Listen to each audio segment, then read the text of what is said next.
we are going to discuss two things here. Remember this thing. Always we do the mistakes while speaking English. Just like the sentence is, the first sentence is, I have played cricket. This is for the past or this is present? I have played cricket. This is past or this is present? Past. And if I write down one more sentence here, I played cricket. This is past or present? This also simple past. It means that ये भी past के लिए I have played cricket, मैं cricket खेल चुका हूँ. I played cricket, मैंने cricket खेला. Both are same. दोनों की मीनिंग सेम है, इनमें कोई प्रॉब्लम्स नहीं है. दोनों से ये पता लग रहा है कि हम क्रिकेट खेल चुके हैं. We have completed the action here. So अब फिर दोनों में क्या डिफरेंस है? ये कहाँ पे लगाते हैं, ये कहाँ पे लगाते हैं? Number first, this is called present. इसको कहते हैं प्रेजेंट परफेक्ट, है ना? And this is simple past. This is the first thing. ये इनकी क्या है? Grammatical definition. ये सिंपल प्रेजेंट है, ये प्रेजेंट परफेक्ट है.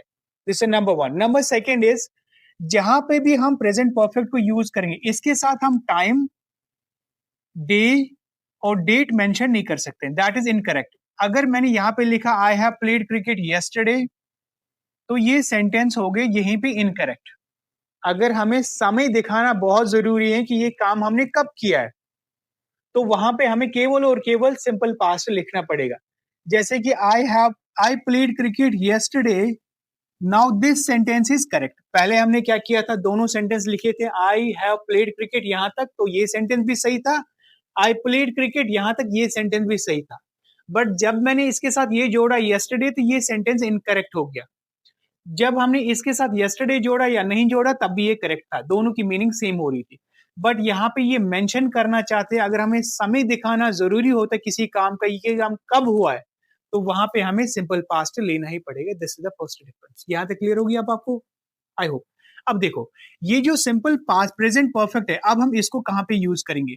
अगर हमने कोई सा भी काम पास्ट में किया है, फॉर एग्जाम्पल वो हो सकता है कल भी किया होगा, परसों भी किया. जनरली लोग क्या कहते हैं, जो काम हमने हाल फिलहाल में ही फिनिश किया उसको प्रेजेंट परफेक्ट में लेते हैं. बट ऐसा नहीं है. कोई सा भी काम जो हमने पास्ट में किया है, अगर वो हमारे प्रेजेंट को इफेक्ट कर रहा है वो काम, तो वहां पे हमें प्रेजेंट परफेक्ट ले सकते हैं. वहां पे प्रेजेंट परफेक्ट सही होता है. असल में यही डेफिनेशन है इसकी.